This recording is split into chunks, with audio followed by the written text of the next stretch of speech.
Conversations die in the interrogation room most men create without realizing it. They approach interactions with women believing that asking questions demonstrates interest, that gathering information builds connection, that interviewing someone is the path to attraction. The result is suffocating predictability that drains energy from every exchange, leaving women feeling like they are being processed through an endless series of tedious inquiries that reveal nothing about the man asking them. The psychological experience for the woman is exhausting boredom disguised as polite interest. A relentless stream of questions that position her as the subject being examined while the man remains a blank cipher behind his interrogation. This dynamic kills attraction before it can begin because it establishes a framework where one person performs while the other observes and evaluates. Machiavelli understood power dynamics in all human interactions, recognizing that questions position the asker as subordinate, seeking permission and validation through information gathering. The man who masters conversation without questions creates entirely different energy that generates genuine intrigue and positions him as someone worth knowing, rather than another predictable questioner seeking approval. Questions reveal weakness, disguised as interest. The psychological truth most men miss is that constant questioning signals insecurity rather than genuine curiosity. When someone relies on questions to sustain conversation, they reveal their inability to hold attention through their own substance. They are outsourcing the work of creating interesting interaction to the other person, expecting her to provide the content, the energy, and the direction while they simply react and prompt for more. This dynamic creates immediate imbalance where the woman carries the burden of making the conversation work, while the man contributes nothing but curiosity. Machiavelli recognized that power in any interaction belongs to the person who controls the frame and sets the terms of engagement. The questioner surrenders this power by positioning themselves as the one seeking information, implicitly acknowledging that the other person possesses something they lack and need. This supplicant position is fundamentally unattractive because attraction requires some degree of challenge, some sense that the other person has their own complete world that may or may not have room for someone new. The constant questioner communicates the opposite message, that they are empty vessels waiting to be filled by whatever the woman chooses to share. The emotional experience for the man asking endless questions is often anxiety masked as engagement. He fears silence, fears that without his prompts the conversation will die, fears that if he stops asking questions, she will lose interest or become bored. These fears drive him to fill every potential gap with another inquiry, creating exhausting rhythm that prevents any natural flow or organic development. The irony is that his fear of boring her through silence causes him to bore her through relentless questioning that makes every interaction feel identical to dozens of other conversations she has endured with men who think interrogation equals interest. For the woman experiencing this question barrage, the psychological reality is being reduced to a performing subject rather than recognized as an equal participant in mutual discovery.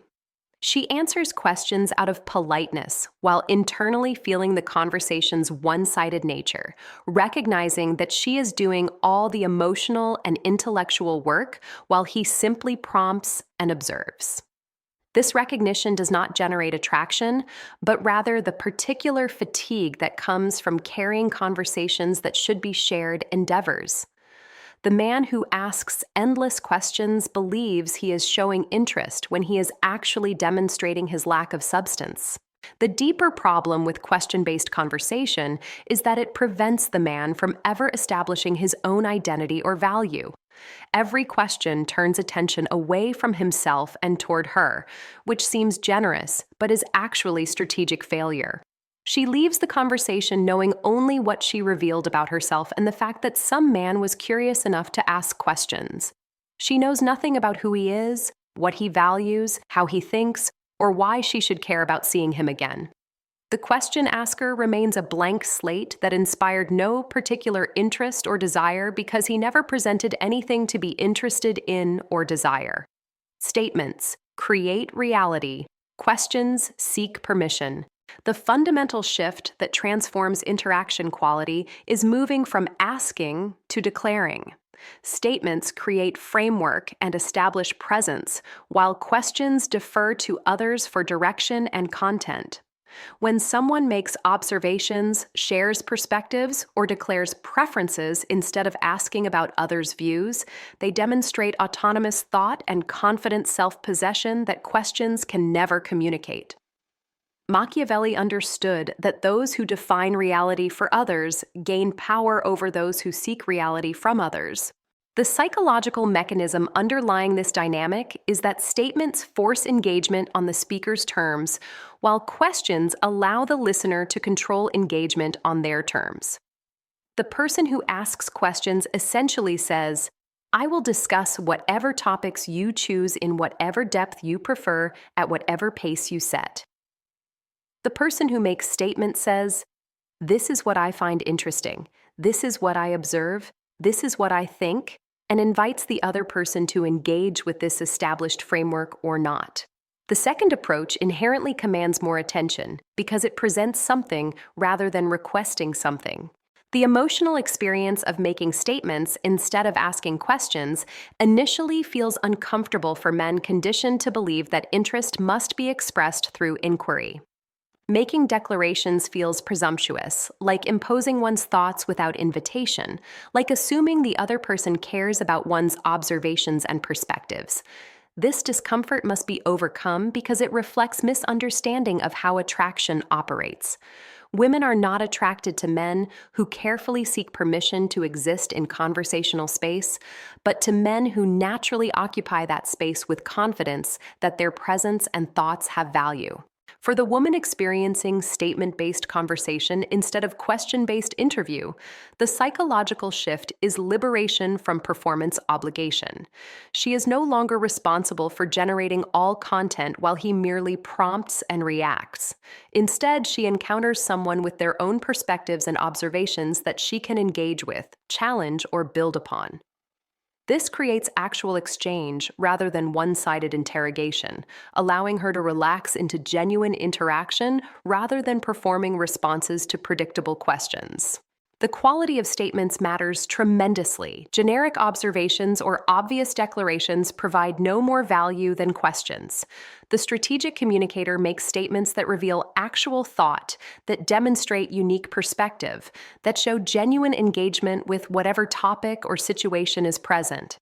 These substantive statements give the woman something to actually respond to, creating opportunities for real conversation rather than the hollow exchange that questions produce. The man who masters this approach finds that women engage more enthusiastically because they finally encounter someone giving them something to work with rather than just asking them to perform. Silence demonstrates comfort. Filling silence demonstrates fear. The terror of conversational gaps drives men to frantically fill every pause with another question, creating exhausting momentum that prevents any natural rhythm or comfortable silence. Machiavelli recognized that those who cannot tolerate silence reveal their anxiety about their own adequacy, their fear that without constant stimulation, the other person will recognize how little they actually offer. The ability to allow silence without panic demonstrates profound self-assurance that cannot be faked or performed. The psychological truth is that silence serves crucial functions in human interaction that constant talking prevents. Pauses allow processing of what has been shared, create space for genuine thought rather than reactive response, and permit emotional connection that words sometimes obstruct. The person who fills every gap with nervous chatter denies these functions, creating surface-level exchange that never develops depth because no space exists for anything beyond immediate reaction.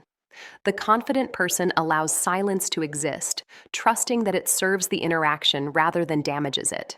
The emotional experience of the man who fears silence is acute anxiety during any pause, immediate pressure to say something or ask something to prevent the dreaded gap. This anxiety communicates itself non-verbally through tension and restlessness that the woman perceives even if she cannot articulate what she is sensing. She feels his discomfort with silence and interprets it correctly as insecurity, as lack of ease with himself and the situation. This perception undermines attraction because it reveals someone who cannot simply be but must constantly do to justify his presence.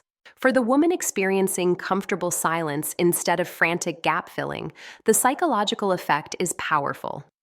She encounters someone who does not need her constant validation through attention and response, who can exist beside her without requiring continuous engagement, who trusts that pauses enhance rather than threaten connection. This comfort with silence paradoxically creates desire for more interaction because it demonstrates that time together is genuinely enjoyed rather than anxiously managed.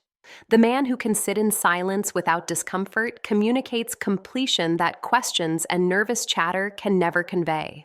The strategic use of silence also creates tension that questions release. When a man asks a question, he gives the woman something to do, a task to complete, an expectation to meet. This structure removes tension because the path forward is clear. When he allows silence, the woman must decide what to do with that space. This requires her to invest effort, to reach toward him, to fill the gap herself. This investment is crucial for building genuine interest because people value what they work for more than what is simply given to them.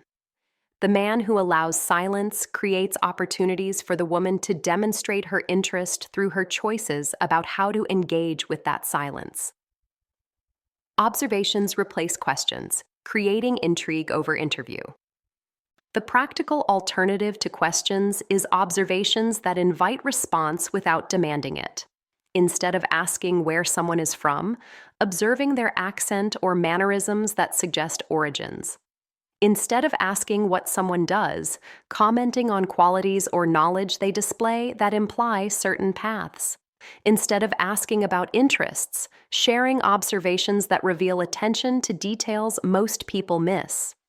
Machiavelli understood that those who notice what others overlook demonstrate value through perception rather than through requested information. The psychological mechanism behind observation-based interaction is that it flatters through demonstrated attention while avoiding the tedium of standard questions. When someone makes accurate observation about another person, it communicates genuine attention and perceptiveness rather than rote curiosity. The person observed feels seen rather than processed, recognized rather than cataloged. This experience generates significantly different emotional response than answering yet another predictable question about where they grew up or what they do for work. The emotional challenge for the man shifting from questions to observations is developing actual observational skill rather than simply reformulating questions as statements. True observation requires paying attention to details, to nonverbal communication, to what someone reveals unintentionally through their manner and choices. This is more difficult than asking questions because it requires genuine attention and interpretive work rather than following a script of standard inquiries. But this difficulty is precisely what makes observations valuable. They demonstrate investment of actual effort rather than minimal curiosity. For the woman experiencing observation instead of interrogation, the psychological experience is being recognized as individual rather than category. The observation maker demonstrates that they see her specifically, that they notice particulars rather than collecting general information applicable to anyone. This specificity creates feeling of being genuinely seen that questions about standard biographical details can never generate. She finds herself wanting to confirm or elaborate on accurate observations, engaging voluntarily rather than responding obligatorily to direct questions. The power of observation is that it demonstrates intelligence and perceptiveness that questions can never convey. Anyone can ask where someone is from. Only someone genuinely paying attention can accurately observe regional influences in speech patterns, cultural markers in behavior, or values that suggest particular backgrounds. This demonstrated perceptiveness is inherently attractive because it signals someone who actually sees the world clearly, rather than moving through it with generic curiosity that treats everyone as interchangeable subjects for standard interview questions. Polarizing statements filter better than neutral questions. The fear that drives most questions is the desire to avoid saying anything that might create disagreement or negative response.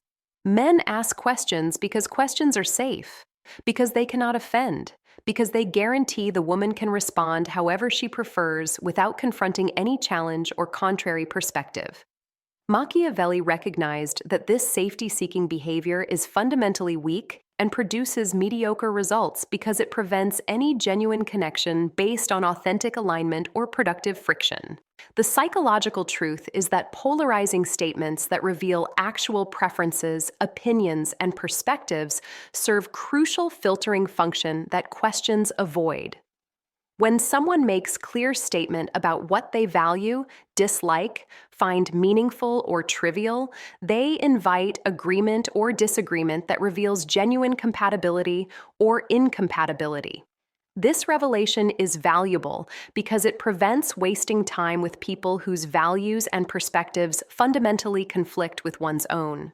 The person who asks only neutral questions learns surface information while avoiding any real assessment of whether deeper compatibility exists. The emotional experience of making potentially polarizing statements is initial fear of negative reaction, of saying something that creates disagreement or causes the woman to lose interest. This fear must be confronted because it reflects scarcity mentality, the belief that opportunities are so rare that risking any particular interaction through honest opinion is unacceptable. The man operating from abundance recognizes that discovering incompatibility early is benefit rather than loss, that filtering for genuine alignment serves him better than pretending neutrality to maintain every possible option. For the woman experiencing polarizing statements instead of safe questions, the psychological effect is engagement with actual person rather than careful performer. She encounters someone willing to risk her disagreement by revealing genuine perspectives, someone confident enough to express opinions that might not align with hers. This authenticity creates respect even when she disagrees, because it demonstrates that he values truth over her approval. The resulting interaction has genuine stakes and texture rather than the bland safety of question-based conversation where no real positions are ever taken or defended. The practical application is selective deployment of statements that reveal values and perspectives on topics that actually matter, rather than on trivial preferences designed to seem interesting. The strategic communicator shares observations about human nature, perspectives on how relationships function, opinions about what creates meaningful life, reactions to behaviors and choices that reveal character.